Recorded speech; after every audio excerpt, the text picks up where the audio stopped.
북한은 왜 안 무너지지 저거? 그죠? 러시아 푸틴 지금 23년째 하잖아요. 네. 에르도안이 지금 터키에 19년째 하거든요. 네. 이거 왜 안 무너질까?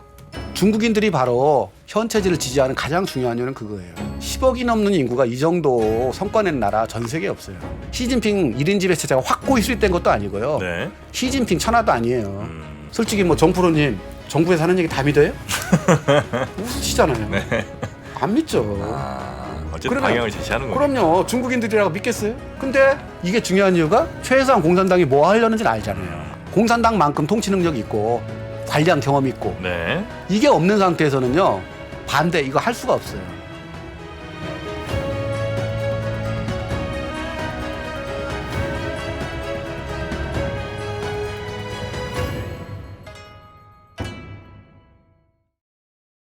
중국 현대정치연구의 권위자 조영남 교수님과 함께하는 조영남의 중국통. 오늘도 아주 흥미로운 중국의 정치 그리고 중국의 이야기 한번 나눠보도록 하겠습니다. 조영남 교수님 오셨습니다. 어서 오십시오. 예, 반갑습니다. 네, 반갑습니다. 우리 네. 교수님과 함께 이제 중국을 전 좀 이제 어디 가서 안다고 얘기할 수 있을 것 같아요. 느낌이. 감사합니다. 근데 아직 좀 더 멀었죠? 예, 이제 맛보셨습니다. 이제 맛만 본 거죠? 네, 이제 전체 요리 먹었으니까 이제 본 요리를 이제 네, 본 요리를 오늘까지 하면 전체가 끝나는 거고. 그렇습니까? 그다음에 이제 다음서부터 본 요리 제 책에 중국의 정치체 2권 네네. 이제 그걸 들어가야 이 공산당이 이거구나. 그렇죠. 40년 동안 어떻게 저렇게 중국을 이겼는지를 알 수가 있습니다. 네, 지금 이제 딤섬 2개 딱 먹었습니다. 예. 네, 자 그럼 이제부터 오늘은 지난 시간에 이제 중국의 그 영도 체제 그다음에 조직 당원까지 이제 중국이 어쨌든 움직이는 그 큰 그림은 본 거잖아요. 보셨죠? 네. 예. 그다음에 이제 우리가 뭘 좀 생각하면 되겠어요? 자, 그러면 이걸 우리 통칭하여 네. 공산당 영도체제라고 그랬잖아요. 네. 그럼 이제 요 다목에서 이게 책 1권을 끝내는 건데 결론인데 네. 그럼 이거 지속될 건가? 지속될 수 있나? 예, 이게 공산당 영도체제 네. 그냥 우리 흔한 말로 하면 공산당 일당체제 이게 가능하냐? 그 이제 안 된다고 생각하시는 분들 있죠. 얘기를 심플하게만 제가 예, 한번 말씀드리면 정리해 보시죠. 일단 소득 수준이 높아지면서 공산당이라는 그 체제 자체가 안 맞을 거다라는 분이 일단 계신 것 같고요. 예. 그다음에 지금 시진핑의 일인 독재로 이제 보시는 분들은 예. 그런 일인 독재가 어떻게 이게 뭐 끝도 없이 가능하겠느냐. 예. 이제 벌써 한 10년 이렇게 했으면 예. 이제는 이제 분명히 이제 뭐 시위 같은 것도 많이 하고 있고 하니까 예. 그렇게 해서 이제 밑으로부터 아마 안 될 거다. 예. 이런 분들도 계시고 권력 투쟁이 또 아주 치열해질 것이다. 그러면 이제 또 갈라지고 공산당 내부에서 분열 생기고 이러면 이제 안 될 거다. 이런 얘기들을 이제 하시는 분들이 있는데 제가 이제 한 3강을 이렇게 쭉 듣지 않았습니까? 예. 뒤에 거는 잘 이제 안 될 것 같아요. 안 될 것 같아요. 뒤에 의혹 제기가 조금 안 될 것 예, 같고. 이거는 이제 몰라서 그런 거다. 네, 그런 것 같고. 1번은 가능성 좀 있지 않나. 예. 그거를 네. 학술 용어로 뭐라 그러느냐면요. 네. 근대화론이라고 그래요. 네. 근대화론. 이게 무슨 뜻이냐? 네. 이제 근대화라는 게 맨 먼저 시작하는 게 농업 사이에서 공업 사이로 바뀌는 겁니다. 네. 그건 이제 근대화의 시작인데, 그죠? 그러면 농촌에서 도시로 가게 되면 이제 산업화죠, 첫 번째가. 네. 그러면 농민들이 도시에 와서 모여 살죠. 그러니까 도시화. 네. 그 다음에 농민들은 자연스럽게 배운 걸 갖고 밭에 나가서 일하고 그러지만 기계를 돌리려면 공부를 해야 되죠. 네. 그래서 의무 교육 제도가 도입되면서 국민들이 대중교육을 시작합니다. 네. 이게 이제 대중교육화. 음. 그 다음에 이 사람들이 낮에는 일하지만 네. 밤에는 좀 쉬어야 될 거 아니에요. 뭐 네. 재미가 있어야죠. 음. 그래서 이 사람들을 재미난 오락거리를 제공해 주려고 뭘 만드느냐. 신문을 만들고 방송을 만들고 네네. 이렇게 우리 정프로님처럼 즐겁게 해주고 이런 건 매스미디어의 발전. 네. 자, 이렇게 해서 보통 20년이 지나가면 무슨 일이 생기느냐. 이 사람들이 교육 수준도 높아지고 네. 도시에서 살면서 세련되기도 하고 네. 결집도 되고 그다음에 그렇죠. 20년 지나면 돈이 생기는 거예요. 네. 그럼 중산층이 되는 거죠. 네. 중산층이 되면 어떻게 된다고요? 단순한 먹고 사는 문제에서 삶의 가치를 따지게 되고 그렇죠. 그러면 이제 억압은 못 견딘다. 네. 이게 근대화론이에요. 따라서 그런 중산층 생긴 사람들 중산층 의식, 시민 의식이 만들어져서 민주화를 요구하돼서 민주화된다. 네. 이게 이제 근대화론인데 네. 결론적으로 말씀드리면 이게 현실하고 안 맞아요. 안 맞아요? 예. 왜 안 맞느냐? 1974년에서 네. 1991년 소련의 붕괴까지 그 기간을 제3의 민주화 물결 시기라고 그러거든요. 네. 그리고 1974년에 포르투갈에서 먼저 군사 정권이 무너지고 민주화가 됐어요. 네. 네. 우리가 민주화된 게 1987년이죠. 네. 그게 바로 민주화의 물결 속에서 일어난 거예요. 그다음에 천안에 저 중국의天安문 민주화 네. 운동이 벌어진 게 1989년. 네. 소련 붕괴된 거 이게 다 민주화 물결인데요. 네네네. 그때 했던 나라들을 대 보니까 한 120개 정도가 돼요.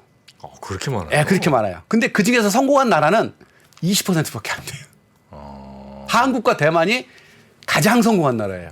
자부심 가지고 좋습니다. 그러니까 경제적으로뿐 아니라 그렇죠. 정치적으로도. 그리고 여기서 성공했다는 건 세 가지 같이. 정치적으로 우선 민주화 이후 후퇴가 안 됐어요. 권위주의로 안 돌아갔어요. 네네네. 러시아 보세요. 이게 무슨 민주주의예요. 네.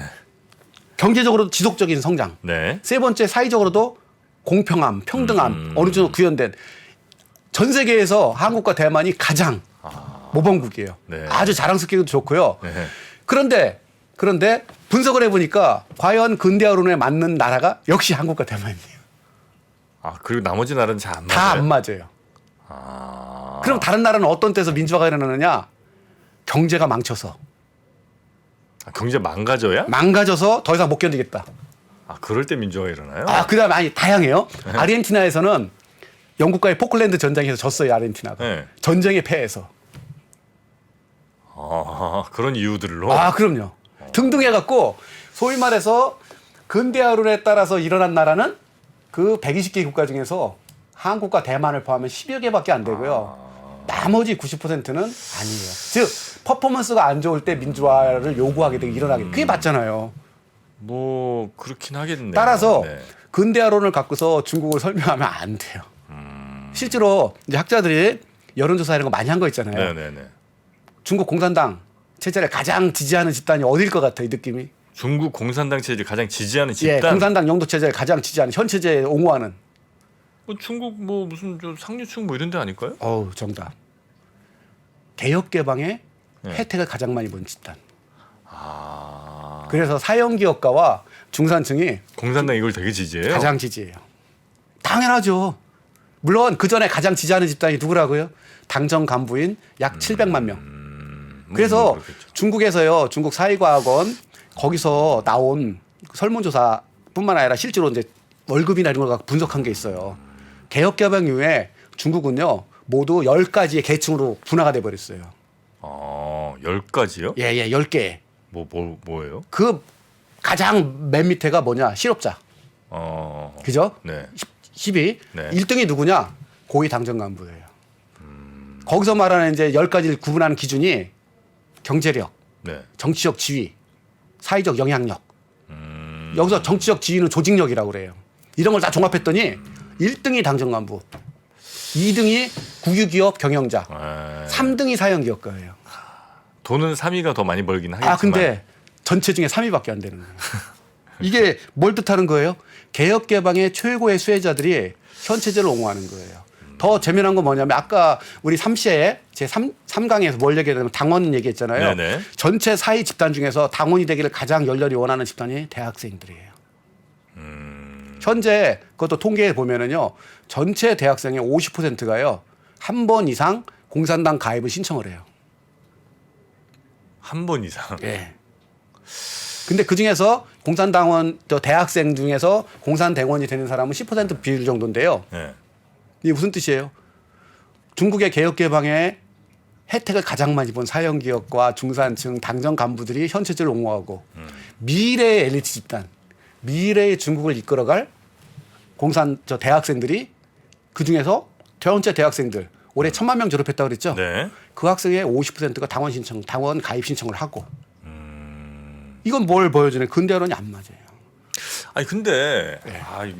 첫 번째 시간에 아마 제가 여쭤봤다가 약간 좀 덜 풀렸던 것 같긴 한데 그러면 어쨌든 공산주의라는 거는 생산 수단을 국유화하고 국유하는 거잖아요. 그다음에 계획경제하고. 그죠? 예. 그럼 사형 기업과는 어쨌든 안 맞잖아요. 그게 바로 제가 그때 똑같은 답변을 했는데요. 네. 200년 전 마크스가 제기했던 네. 그게 바로 공산주의. 그때 예. 중국은 뭐라고 그랬어요? 중국 중국은- 특색의 사회주의. 그렇죠. 그러니까 그거는 네. 200년 전에 네. 초창기에 나왔던 즉 상황이 그럴 때 네. 나왔던 얘기고 네. 지금은 그렇지 않다라는 거죠. 즉 시대가 바뀌고 사회가 바뀌면 네. 사회주의와 공산주의의 내용이 바뀌어야 된다라는 거죠. 언제든 그 민간이 가지고 있는 그 생산 수단은 언제든 국가가 다시 아니죠. 그런 뜻이 아니라 중국 스타일의 중국식의 사회주의는 네. 사회 경제적으로는 시장 경제 체제라는 거예요. 그러니까 막스와 엥겔스가 네. 제기했던 네. 사회주의와 공산주의는 사회 경제로는 공유제와 네. 공유제의 대표적인 게 네. 국유제잖아요. 네. 국유제와 개익경제죠. 네. 근데 그건 200년 전 얘기다. 지금 그건 맞지 않는다라는 거죠. 음. 왜 맞지 않느냐? 국유화를 하고 네. 계획경제를 하면 생산력이 안 된다라는 거예요. 그렇겠죠. 이해하시죠? 네, 당연하죠. 네, 네, 생산력이 네, 떨어지죠. 네, 네. 그래서 졌잖아요. 네, 네. 그러니까 소련 그래서 붕괴된 거고 동유럽 네, 붕괴된 네. 거잖아요. 그런데 마크시스트들, 사회주의자들은 뭐예요? 유물론자들이에요. 현실의 변화를 정확히 이해하고 네. 적응하는 거죠. 이미 검증이 난 거예요. 즉 기- 국유화와 예. 계획경제는 생산력이 떨어지기 때문에 안 된다고 검증이 됐죠. 네. 그럼 어떻게 해야 돼요? 시장 경제를 도입해야죠. 시장 경제 그러면 그 개인들의 사유 재산을 완전히 인정을 해요. 당연하죠. 그 중국 헌법에 네. 보장이 돼 있어요. 아, 그 절대 그 사용 기업들은 국가에서 그렇죠. 뭐 가져가는 이럴 수 없어요. 불가능해요. 아, 헌법에 그래요? 보장돼 있고요. 아예 물권법이라고 그래서 네. 우리식으로 하면 소유권법이라고 별도의 법이 규정돼 있어요. 우리가 종종 뉴스를 통해서 왜 무슨 알리바바 이것도 야 이게 하루 아침에 그냥 나라에 뺏기는 바로 거- 이제 이런 얘기들 막 들잖아요. 그것도 네. 걔가 굉장히 아 오해예요. 오해를 제기하는 게 아니라 악의적으로 보도했다고 아, 좀 그렇게 그래요? 얘기할 수밖에 없어요. 왜 그러냐요? 네. 그거는 이제 솔직히 말씀드리면 우리나라 언론만 그래요. 아 다른 나라는 그렇게 보도 언론은 안 해요? 그렇죠. 저는 뭐 하루에 신문을 20개씩 보거든요. 네네. 거기에는 뭐 뉴욕 타임즈, 워싱턴 포스트, 파이낸셜 타임즈, 네. 월스트리트 다 들어가요. 어. 국내 신문은 네네. 간단히 보고 주로 뭐 대만, 홍콩, 뭐 사우스 차이나 모닝포 당연히 뭐 중국권 인민일보 뭐 이런 거 다 네네네. 보죠. 20개씩 보는데 네. 그러면 외국 신문은 똑같이 보도하느냐? 예를 들어서 뉴욕 타임즈, 파이낸셜 타임즈는 이걸 어떻게 보도하느냐? 네. 두 가지 이유다. 하나는 뭐냐? 사형 기업들, 특히 빅테크가 네. 공산당, 국가가 주도하는 경제 정책에 도전할 정도로 커져 있다. 이거에 대해서 견제한다. 이게 이제 우리나라 언론은 주로 그것만 얘기하는 거죠. 네네네. 근데 또 하나는 뭘 얘기하느냐? 공산당과 국가 경영자 입장에서 경제 리스크를 관리하고 있다. 아. 이게 무슨 뜻이냐? 현재 중국 경제에서 네. 돌발성 리스크는 두 가지다. 네. 하나가 뭐냐? 부동산 문제. 부동산 법을 심하잖아요. 네네네. 그러니까 이거를 중국이 3년 전부터 선제적으로 대응을 했어요. 무식하게 대응을 해요. 뭔지 아시죠? 아파트의 그 건설 프로젝트 파이낸싱이라는 중지. 네네네. 그러니까 공사장이 다 서버려요. 네. 헝다도 그래서 무너진 거예요. 네. 또 하나는 뭐냐? 중국 경제에 위험이 있는 게 또 하나가 바로 플랫폼의 금융체제. 핀테크라는 거 들어보셨잖아요. 네네네네. P2P. 그 P2P 선두그룹이 알리바바를 단합하는 게 아니라 엔트그룹이에요. 아 엔트그룹. 개미 네네네. 그룹인데 근데 엔트그룹만 있는 게 아니야. 중국엔 그런 것들이 그런 정도의 엄청나게 크기는 아니지라도 네. 수십 개가 있어요. 그래서 전서부터 계속 공산당 그러니까 정확히 얘기할게 금융당국 네. 중국의 금융당국이 뭐라고 얘기했느냐 네. 엔트그룹한테 이건 지금 시스템이 안 돼 있다. 그러니까 돈은 니네가 벌고 거기서 발생할 수 있는 모든 피해는 사회가 질 수 있다. 그렇잖아. 예를 들어서 똑같이 은행에 지급준비율이라는 게 있잖아요. 네네네. 근데 그 지급준비율이 제가 알기로는 그거 바뀌는데 수시로 은행 같은 경우 그 은행은 국가 거니까 국유화니까 거기서는 지급준비율이 15에서 20%인데 이런 플랫폼 금융은요 5% 선이라는 거예요. 그다음에 아시겠지만 이미 거기는 빅데이터를 통해서 담보 없이 다 대출해 주거든요. 네, 즉석에서 네. 이러니까 똑같은 10억이더라도 국유은행 같은 경우는 10억에서 예를 들어서 떼어야죠. 최소한 10억은 예치금. 그다음에 9억을 굴리는 거잖아요. 네네. 근데 담보하고 뭐. 근데 이거는 10억이 이거보다는 100배, 1000배라는 거예요. 10억이 순식간에 1000억이 될 수가 있는 거죠. 순식간에 네. 굴러가니까. 너무 위험하다. 그렇죠. 그랬을 때 계속 그때 얘기했던 게 뭐냐. 엔트그룹 니네 이거 정비하고서 하라. 안 들은 거죠. 그게 마인의 전략이 뭐냐. 중국 정부의 통제를 안 받으려고 뉴욕 증시 IPO를 신청한 거죠. 네네. 그럼 어떻게 되는 거예요? 뉴욕 증시에 올라가면 이게 이제 국제적인 게 돼버리니까. 그래서 무슨 얘기를 그것도 하지 말라는 거였어요. 네네네. 얘기를 안 들은 거예요. 그러면 엔트그룹 입장 전 마인이 그런 얘기하는 거 이해해요. 네. 세상은 바뀌었는데 아직도 금융을 전담폭식으로 한다. 그게 이제 금융 세미나에서 마인이 했던 말이에요. 네네. 할 수 있어요, 충분히. 그 사람은 이윤 추구하는 기업가니까. 근데 정부 금융당국에서 어떻게 봐야 돼요? 국가 경제를 봐야죠. 네. 그랬을 때 부동산은 이미 한축을 해서 3년 전부터 대출하고 관리하고 있어. 관리하면서 과도한 거 무너지라는 거예요. 그 정도 네네네. 무너져야 중국 경제가 끄떡없다. 또 하나가 이제 바로 플랫폼 기업 중에서 금융. 그거에 대한 제재가 들어간 거죠. 그걸 어겼으니까. 네네. 이렇게 해석하는 게 다른 신문에서 있잖아요. 뉴욕타임즈, 파이낸스 분명히 그 두 가지를 같이 보도해 줬어요. 아, 우리 너무 좀 선정적으로 갔군요. 한정적으로 갔죠. 네. 제가 그래서 그 어려울 때 있잖아요. 전문가 바보라는 게 있어요. 전문가 바보가 뭔지 아세요? 전문가 바보. 예, 전문가 바보. 자기는 전문가인데 네. 요만한 거 있잖아요. 세밀한 것만 봐. 아, 근데 바보야. 왜? 상식이 안 맞아요. 그래서 저도 어렸을 때부터 공부할 때 네. 전문가 바보가 되면 안 된다. 지만 그냥 막 논문 이상한 공식 써갖고 막 근데 바보야. 왜 바보인 줄 알아요? 자기가 연구하는 중국이라도 그것만 알고요. 전체 그림을 못 그려요. 전체 그림 보려면 저는 이 책이 꼭 필요할 것 아, 같은데. 당연한 거죠. 그러니까 제가 네. 왜 공부를 그렇게 하느냐. 전문가니까 예를 들어서 앞으로 중국 어떻게 네. 굴러가요? 물어보잖아요. 몰라요. 그럼 뭘 물어봐달라는 거예요? 내가 연구하는 분야를 물어봐. 그게 바보죠. 네네네. 그런 게 바로 그런 거예요. 예를 들어서 네. 중국을 볼 때도 지금 균형 있게 봐야 된다라는 거죠. 근데 한쪽을 편협해서 보면 보이지 않는 거죠. 그래서 이제 지금 대충 어느 정도 정리된 게 네. 뭐라 이제 엔트그룹한테 세금 때리고 불법 그나서 국내 상장하는 거. 동시에 계속 강조하지만요. 시진핑과 공산당의 최고의 목적은 바로 그거죠. 권력 장악하는 거. 그렇잖아요. 네네. 정치 집단이니까. 네네. 권력 장악하는데 권력을 잃는 가장 좋은 방법이 외세에 굴복하거나 경제를 망치는 거예요.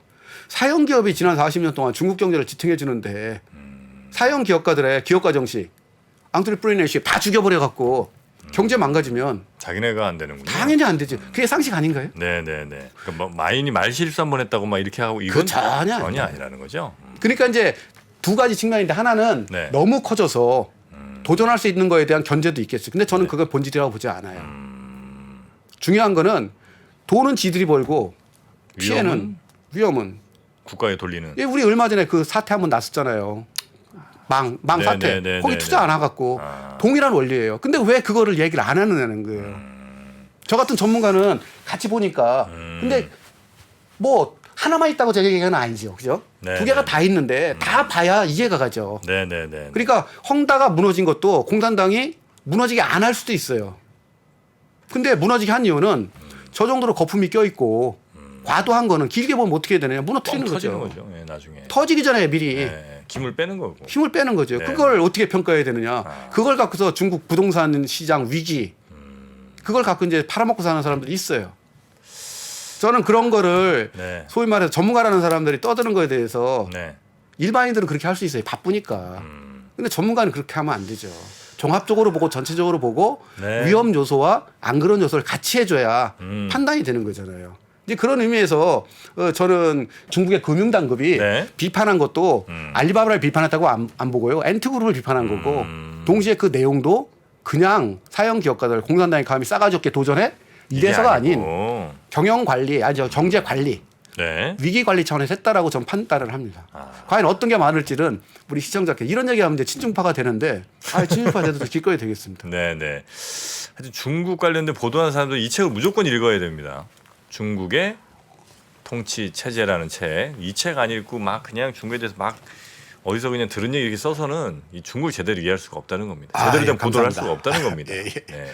자, 그러면 이 중국의 통치 체제는 앞으로 쭉 이어질 것인가, 예. 건강하게 갈 것인가, 이건 한번 좀 우리 교수님이 좀 판단해 주신다면. 그 전에 네, 그 가장 그 건전한 상식을 갖고 계시고 네. 나머지 경제 분야 네. 이쪽엔 그래 나름대로 전문가이신 우리 정프로님의 판단 어떠세요?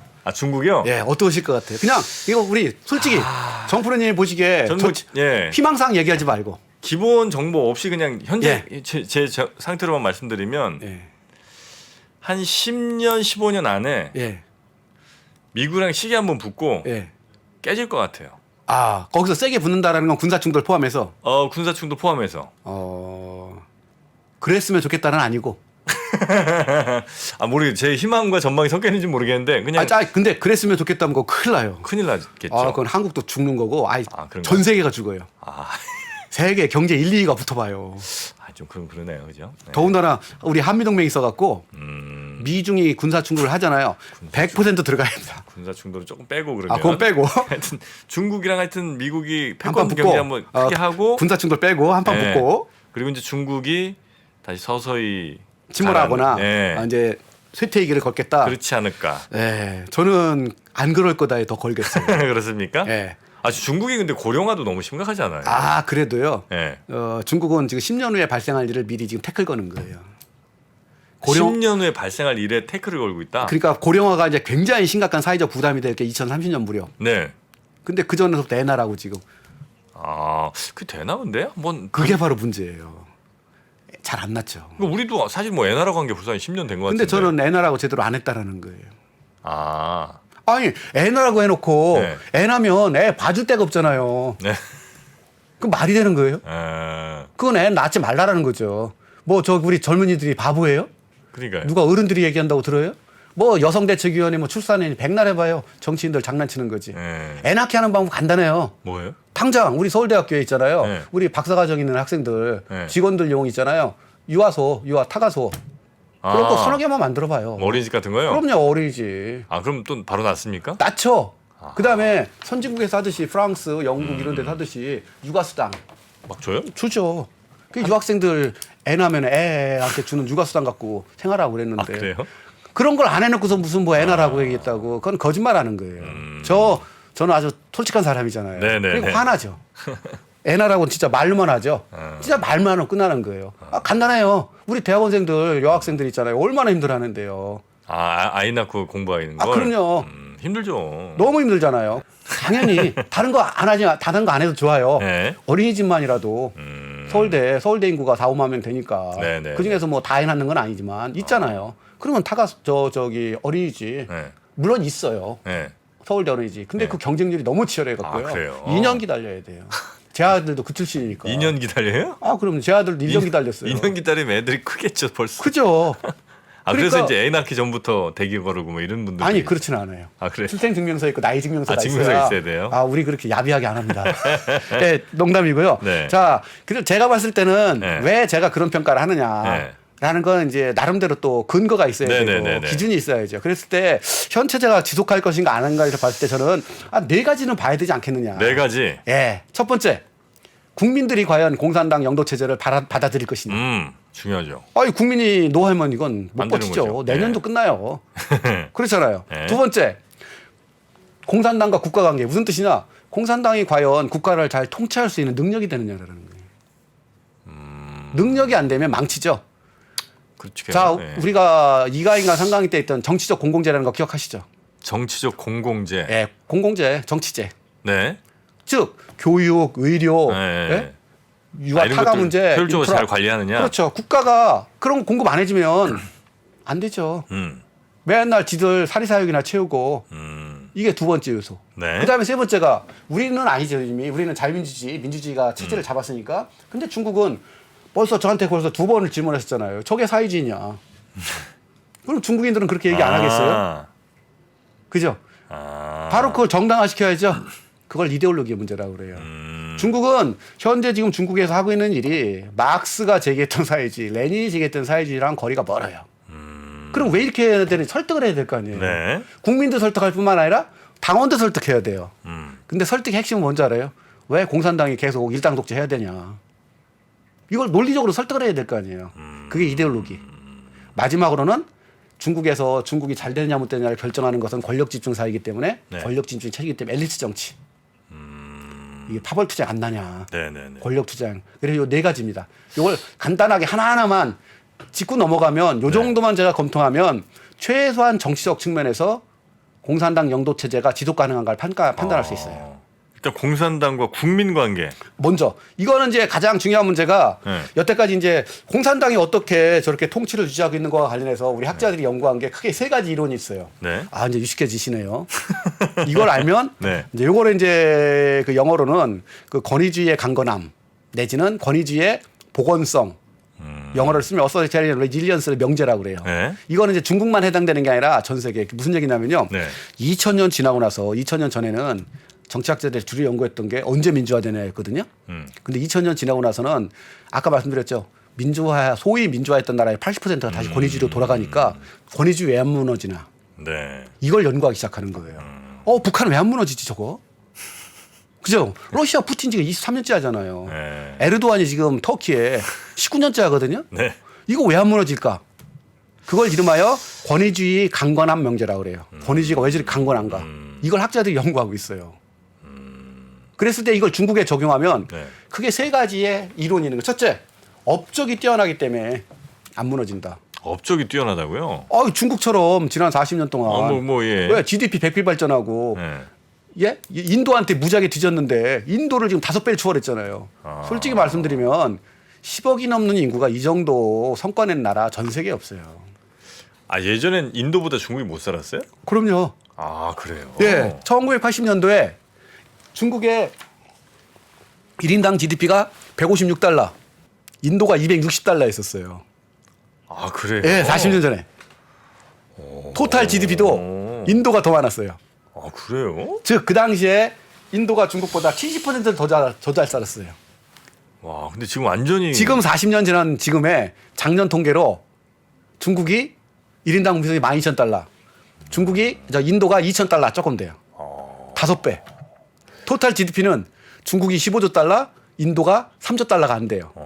그래서 1인당 GDP나 토탈 GDP가 5배 차이가 나요. 이걸 갖고서 성과가 안 좋다. 그럴 수는 없네. 이건 불가능한 일. 그래서 제가 얘기한 얘기가 아니라 월드뱅크나 이런 데서 난 기록이에요. 역사상 이거는 기적이다. 15억의 인구가 40년 동안 절대 빈곤을 벗어났다는 건 이거는 지금까지 없었던 일이잖아요. 그러네요. 이거 없죠. 네. 그다음에 또 하나는 이제 주로 하는 게 정치 제도화.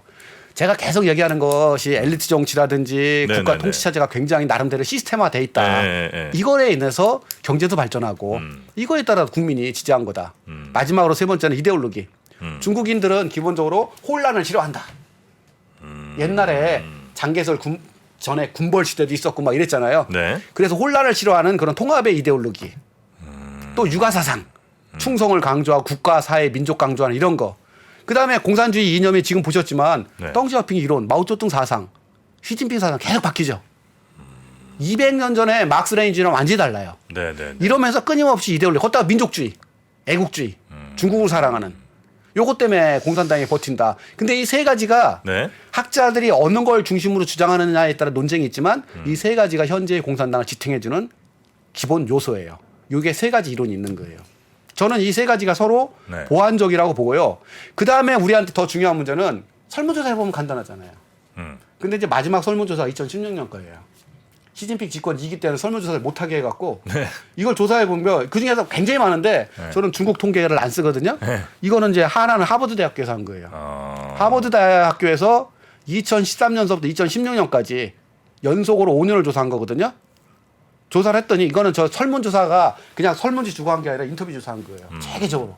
했더니 전체 평균 82%가 만족한다라는 거예요. 아니 근데 지금 우리 저 교수님도 중국 통계나 중국 설문조사 잘 안 믿으시잖아요. 그 얘기는 뭐냐면 중국 사람들의 본심을 제대로 못 읽고 있으니까 안 보실 거 아니에요. 그게 아니에요. 그런 뜻이 아니라 네. 이거는요 설문조사 기법인데 그렇게 물어보진 않아요. 당신 공산당 지지해요 안 해요? 이렇게 물어보면 무슨 얘기하겠어요? 취재한다고 하겠죠. 당연하죠. 그래서요 기술적으로 다른 방식으로 물어봐요. 예를 들어서 여기 문제가 생길 때 공산당의 지지를 공산당의 도움을 요청하시겠습니까? 안 하시겠습니까? 이런 식으로 이해하시겠어요? 아니, 뭐 그건 그렇다 치더라도 이런 식으로 통계 기법에서 그런 거 다 걸르기 때문에 제가 아까 중국 학자들이나 중국 관방에서 나오는 자료를 안 믿는다라는 게 이제 내가 컨트롤할 수 있는 게 아니기 때문에. 근데 이제 서양 학자들이나 이런 단체가 쓸 수 있는 것은 다시 말씀드리면 통계 기법상에는 아무런 문제가 없어요. 그러니까 솔직히 다 반환하는 게 아니야. 그러니까 솔직히 다 반환할 걸 다 알기 때문에 그런 걸 감안해서 간접적인 방식으로 질문하는 법이 다 있어요. 자, 그래도 하여튼 변하지 않는 사실은 중국 언론이 예를 들면 우리가 흔히 생각하는 뭐 언론의 자유가 있다고 생각하지는 않잖아요. 중국 언론들은. 그리고 중국 아마 주민들의 뭐 이른바 뭐 자유도 혹은 뭐 자신에게 보장된 어떤 뭐 발언할 권리 뭐 이런 것들이 이제 굉장히 제약되어 있는 것도 사실이잖아요. 맞습니다. 그러면 그거를 사람들이 그냥 견디겠냐는 거죠. 바로 이제 제가 이 통계가 문제가 있는 게 아니라 조사가 문제가 있는 게 아니라 다른 게 문제가 있다라는 거예요. 체제에 문제가 있다. 무슨 문제냐? 중국의 언론이나 이런 데서 주로 긍정적인 측면만 보도해 왔다라는 거예요.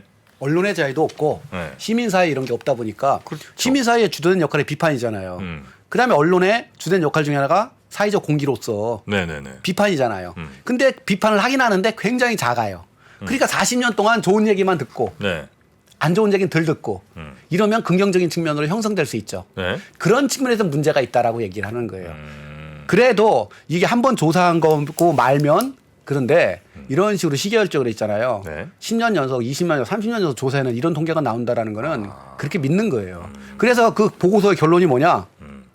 공산당이 정권 위기 혹은 도전에 직면할 당분간은 그런 가능성 없다라는 결론이에요. 근데 이게 여기만이 아니라 그 바로미터 서베이라고 그래서 미주 조사, 유럽 조사, 아시아 조사 이렇게 해갖고 이것도 전 세계에서 하는 유명한 단체들이 하는 조사예요. 여기서 16년 조사했거든요. 시계열적으로 동일한 결론이에요. 네네. 근데 이거는 제가 경험적으로도 알아요. 중국 대학생들 있잖아요. 중국 학술회의 이런 데 가서 애들하고 사석에서 얘기해 보면 네. 현체대에서 강한 믿음이 있어요. 아 그래요? 그럼요. 지식인들도 막, 아이, 단적으로 지식인이 저한테 그래요, 교수가. 자, 우리 정프로님. 네. 정프로님이 지금 시진핑보다 더 높은 지위에 있어. 지금 당장 뭘 할 수 있어요? 정치 개혁 할 수 있어. 민주화 할 수 있어. 네. 근데 그걸 하면 10년에서 20년은 이행 비용을 지불해야 돼. 혼란을 겪을 수밖에 없어. 근데 현 체제로 가면 경제 성장할 수 있어. 그리고 20, 30년 쭉 해서 중국을 더 키울 수 있어. 어떻게 하시겠어요? 일단 키우고 본다 이거죠. 그렇죠. 저더러 그런 얘기를 해요. 너라면 어떻게 하겠느냐. 근데 쉽게 얘기 못 하겠어요. 민주화하다 보면 잘못하면 소련처럼 엄청 혼란을 겪을 수도 있잖아요. 중국인들이 바로 현 체제를 지지하는 가장 중요한 이유는 그거예요. 현 체제를 반대하고 비판하려면 뭐가 있어야 돼요? 첫째, 바뀌는 것이 현 거보다 낫다라는 보장이 있어야 되잖아요. 그렇잖아요. 어른들의 경우는. 그죠? 네네. 이건 틀린 말이 아니에요. 우리도 그렇잖아요. 두 번째는 또 뭐가 보장이 돼야 되냐면 대안이 있어야 돼요. 공산당만큼 통치 능력이 있고 관리한 경험이 있고 네. 이게 없는 상태에서는요. 씨뿌리 나서진 않아요. 대학생들은 나설 수 있어요. 그러나 일반인들은 나설 수가 없어요. 그것이 이 조사에 반영이 되는 거예요. 누가 보더라도 지난 40년 동안 네. 예를 들어서 대만의 경우 대만은 민주화되고 이랬는데 대만과 중국의 격차가 확 줄었잖아요. 네네네. 현재 지금 대만의 GDP 수준이요. 광동성보다 적어요. 중국이 한 개 성계보다. 네네. 전에는요. 아니죠. 전에 제가 말한 전에 30년 전 이때는요. 중국에서 세련된 거다. 그럼 뭐예요? 대만의 제품, 홍콩의 제품. 잘 나가는 좀 노는 애들. 네네. 홍콩에 나오는 노래. 또 홍콩 제품. 요새는 그런 거 없어요. 이거를 국민들이 알죠. 아는 상태에서 그럼 무조건 민주화 반대 이거 할 수가 없어요. 그리고 과거에 40년 동안 해왔으면 네. 앞으로 20년 더 잘할 거 아니냐라는 믿음이 있겠습니까 없겠습니까? 그건 뭐 있을 것 당연히 같긴 이런 한데. 그게 여기에 반영된 거라는 거예요. 아 그리고 참 중국에 이거 안 될 거라고 중국 안 될 거라고 하신 분 중에 또 한 갑자기 생각났습니다. 너무 격차가 커져서 격차는 사실 커진 건 사실이잖아요. 그 성별로도 커지고 지역별로 혹은 뭐 네. 도시 농촌 간에 너무 이게 격차가 커져갖고 도저히 이거는 어떻게 한 나라로서 가기가 좀 이거 어려운 상황까지 왔다. 예, 맞습니다. 정확한 지적이고 그래서 바로 네. 이번 공산당 20자 당대에서 사회 경제적 방침으로 공동 부유를 제기했다라는 거죠. 아 그거 줄이려고. 그래서 앞으로 사회 경제적 특히 사회적인 핵심 정책이 바로 공동 부유예요. 그걸 누구보다 잘하는 게 공산당이죠. 그리고 이제 최소한 통계적으로는요. 그걸 표시하는 방법이 여러 가지 하나가 진위계수라는 거 아시잖아요. 네네네네. 진위계수가 통계적으로 줄고 있어요. 아, 줄어요 실제로. 네, 계속 줄고 있어요. 정점에서 줄은 지 지금 10년씩 그래도 높아요. 그래도 높은데 네. 통계적으로 줄고 있어요. 예를 들어서 그 진위계수는요 계산하는 방법이 다양하거든요. 네. 우리나라 같은 경우 우리나라 통계청에서는 뭐 아시겠지만 통계청에서는 가급적이면 유리한 방향으로 조사를 하잖아요. 네. 진위계수가 대략 그냥 0.3133 수준이에요. 중국 정부에서 발표하는 진위계수가 0.4746이래요. 아. 근데 그게 라틴 아메리카 수준이에요. 네네네. 근데 전에는 그보다 더 높았다라는 거예요. 낮지를 않아요. 근데 줄고 있고 네, 공산당도 알고 있어서 하고 근데 또 하나 같이 그거 관련해서 오해들이 많은데 네. 그것도 한국적 관점이에요. 무슨 얘기냐? 네. 중국은 어떠냐면요. 격차가 워낙 컸어요. 원래요? 그럼요. 무슨 얘기냐? 중국 여행해 보셨잖아요. 연해 지역과 저 내륙 지역 있잖아요. 네. 이건 완전히 달라요. 아. 말도 네네네. 북경 말과 상해 말과 강동 말은 아예 의사소통이 안 돼요. 네네. 또 민족이 워낙 다르죠. 그러니까 중국인들을 사는 우리는 그래요. 우리는 대한민국 좁잖아요. 네. 또 평등하잖아요. 그러니까 다른 사람이 잘 살고 뭐하고 그러면 질투하고 화를 내죠. 근데 중국에서는 뭐 불평등 당연한 거 아니야? 차이가 당연한 게 아니야? 거기 큰 불만이 없어요. 아니 그 불만이 없는 게 아니라 네. 인식 자체가 달라요. 우선 너무 크고 그다음에 두 번째 저 우리 동네 못 살아. 네. 경제가 낙후돼 있어. 그럼 누구 책임일까? 뭐 그 지도자들 책임 아닐까요? 그 지도자가 누구냐라는 거예요. 즉 공산당 시진핑이냐 네. 아니면 우리 동네 당정 간부냐. 우리 동네 당정관. 바로 그거죠. 무슨 말이냐? 공산당이 잘못해서 못 사는 게 아니라 네. 왜 상해, 북경, 천진, 거기 잘 신천 이런 데 사니까. 가봐요. 무지하게 잘 살잖아요. 네. 거기서 공산당이 통치하고 우리 내륙 지역, 농촌 지역 우리도 공산당이 통치하죠. 근데 우리는 못 살고 쟤네는 잘 살면 공산당의 문제가 아니죠. 우리 지역이 지리적 조건이 안 좋은 거고 네. 당정 간부가 현찬에서 거고. 정책을 잘못 써서 얘네들만 바꾸면 되네요. 바꾸거나 중앙에서 지원을 요청하는 거죠. 이건 반체제가 아니에요. 현체제를 지지하되 요 정책, 요 사람을 바꿔달라는 거죠. 네. 이게 두 번째. 세 번째 뭐냐? 그러면 이걸 바꿔달라고 내가 요구를 할까 아니면 슬쩍 떠날까? 정프로님은 뭘 하시겠어요? 바꿔달라고 요구를 할까 떠날까? 예, 그 지역을 떠나서 전 떠날게요. 바로 그거예요. 그걸 정치학 용어가 있어요. 발로 투표한다. 그럼 거길 떠나서 그냥 잘 사는 동네로 가면 되는 거예요? 가버리는 분 되잖아요. 그렇게 해서 농촌 지역에서 도시로 와서 돈벌이라는 사람을 농민공이라고 부르는데 3억 명이에요. 그러면 그 사람들이 공산당의 위협이 대하고 체제에 이게 불안해 또 하려면 그 사람들이 거기에 남아서 죽기 살기로 싸워야 될 거 아니에요. 바꿔라. 오히려 체제 다 수능하고 계시는구나. 그럼 그런 거 왜 거기서 내가 싸우느냐. 그래서 그 사람들이 돈벌이는 다 가서 돈 벌고 그래서 농촌에는 지금 애하고 노인밖에 없어요. 이 세 가지를 고려를 안 하시는 거예요. 다시 정리하면 네네네. 차이에 대한 탄력성이 우리보다 훨씬 크고요. 그리고 그 탄력성 내지는 차이를 초래한 원인을 네네. 공산당으로 보지 않고 그 지역 문제로 보고 있고 세 번째로는 설사 불평등하다고 생각할지라도 그거는 자기 지역을 벗어나서 잘 사는 지역에 가서 돈을 벌어서 붙이고 그렇게 하는 거예요. 이것이 바로 중국적 상황이죠. 그러면 정프로님은 제 말에 좀 납득이 좀 가세요? 지금 왜 됩니다. 중국인들이 저럴 수밖에 없는가? 좀 되고 있어요 지금. 그거예요. 큰일 났네. 아니 이건 객관적인 사실을 갖고 얘기하는 거기 때문에. 근데 중요한 게 뭐냐면 또 사람은 또 뭘 비교하느냐라는 거예요. 나와 저 사람들의 조건이 평등하다고 할 때 어떻게 한다고요? 상호 비교하죠. 네. 근데 농민들이 상해에서 살고 있는 그 도시민과 처음부터 비교할까요? 일단 뭐 가까운 데부터 비교할. 그렇죠. 저 사람들은 비교 대상이 아니에요. 네. 즉 통계상으로 잡히는 진지 개수가 그 사람들한테 느껴지지가 않아요. 내 이웃하고 비교하는 거죠. 네네네. 또 뭘 비교하느냐면 현재의 나와 1년 전에 나, 5년 전에 나랑 비교해요. 그래서 현재는 여기 농촌에 있다가 상해에 가서 공장에 취업해서 돈을 벌었더니 그 돈 버는 게 농촌에서 한 달 월급이 농촌에서 6개월 벌을 걸 벌었어요. 그걸 자랑스럽게 붙여줘. 네네. 그럼 나는 그때 무슨 느낌을 들까요? 좀 낮았네. 그렇죠. 그런 잘하고 거라는 있네. 거예요. 다시 말씀드리면 중국에서 지금 수억 명이 되는 노동자 농민들이 엄청나게 힘들거든요. 네. 고통을 겪고 있고 저임금에 시달리고 맞아요. 네네. 근데 그게 왜 바로 반체제로 표출이 안 이어지지 되느냐. 않냐. 그런 요소들 때문에 그래요. 그래서 그거를 갖고서 노동자의 지위 향상, 농민의 지위 향상을 단체로 요구하는 농민들이 단체로 요구하고 노동자들이 단체로 요구하는 일이 적다라는 거예요. 그러면 공산당은 시간을 버는 거죠. 네네. 시간을 벌어서 정책으로 하나하나 해소하는. 물론 더 급격히 하면 전 좋다고 생각해요. 네. 그렇기 때문에 우리가 생각하는 것보다 안정적이다. 예, 그래서 이런 조사들이 있고요.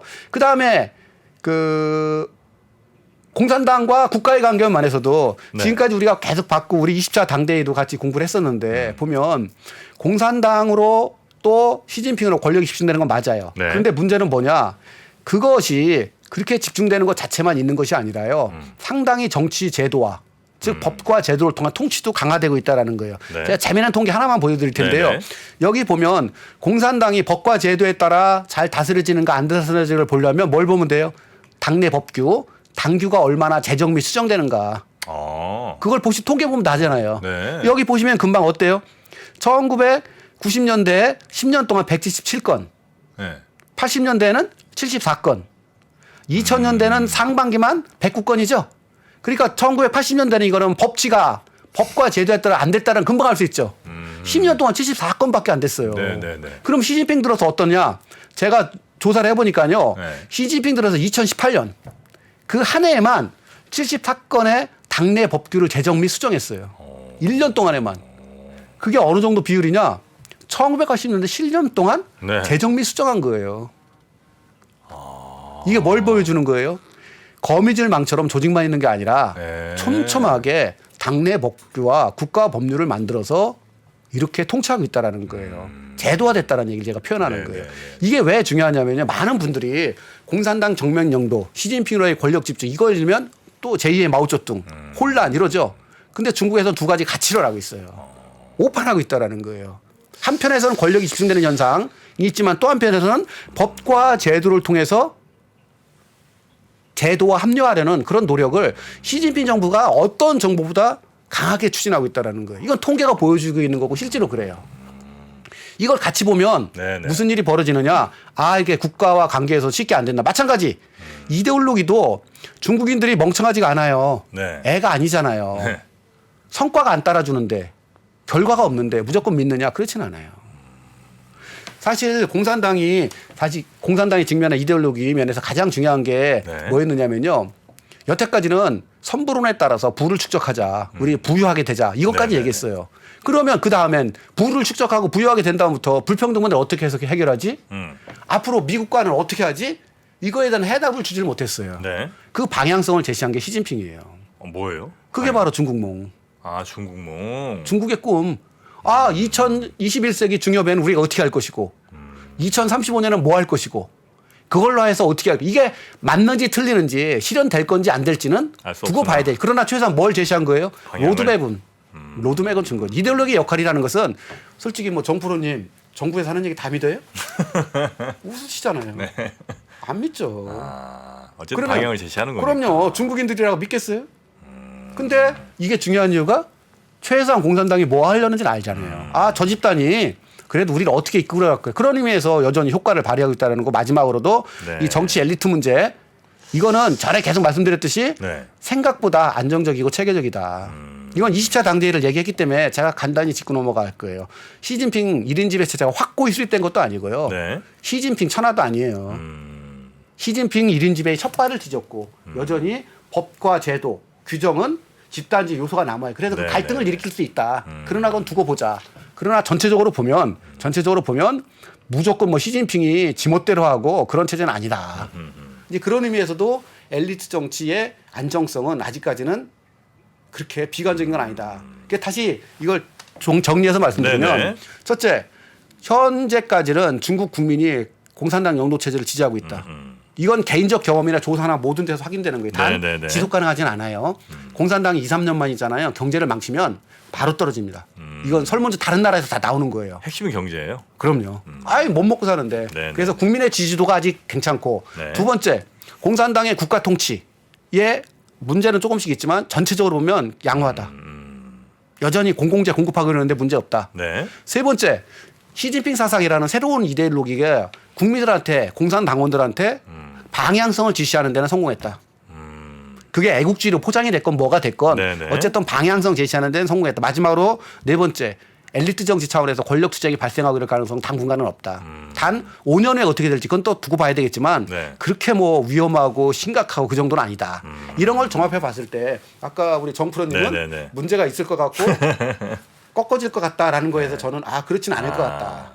만약에 미국이 시진핑 흔들고 싶으면 경제를 좀 괴롭히면 되겠군요.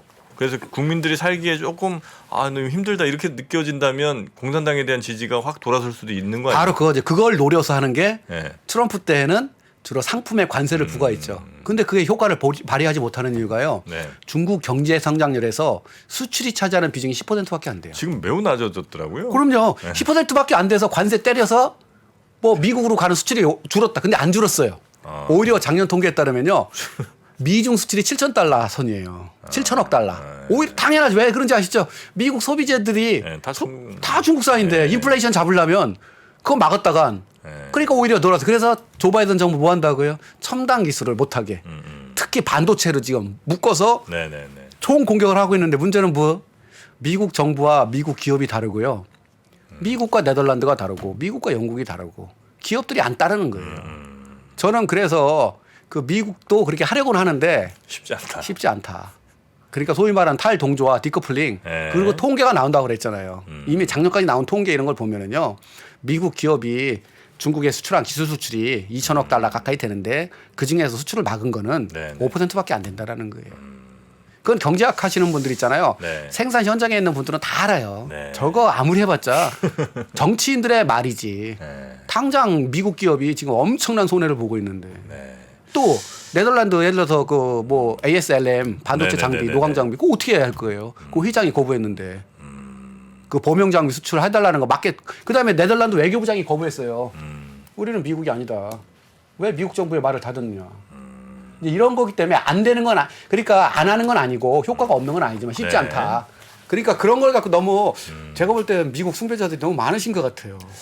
그러니까 이 저 서점에도 보면 뭐 중국 어떻게 뭐 침몰된다, 분열돼서 몇 개 나라 쪼개진다, 뭐 미국으로부터 이런 거 쓰시기 전에 일단 중국의 통치 체제라는 우리 조영남 교수 책부터 읽고 한번 판단하시면 어떨까 싶습니다. 아유, 그래 주시면 저야 고맙죠. 그리고 이거 다시 말씀드리면 이 책은 네네.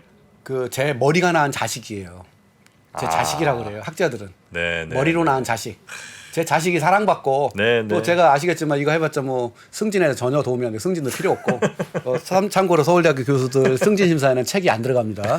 그리고 뭐 아시겠지만 돈도 없고 안 받고 이제 중요한 거는 많은 분들이 네. 제대로 된 지식을 네, 같이 네, 네. 공유해서 정확히 이해했으면 하는 그래서 네. 내 자식이 많이 퍼져나가길 바라는 그런 마음뿐입니다. 네.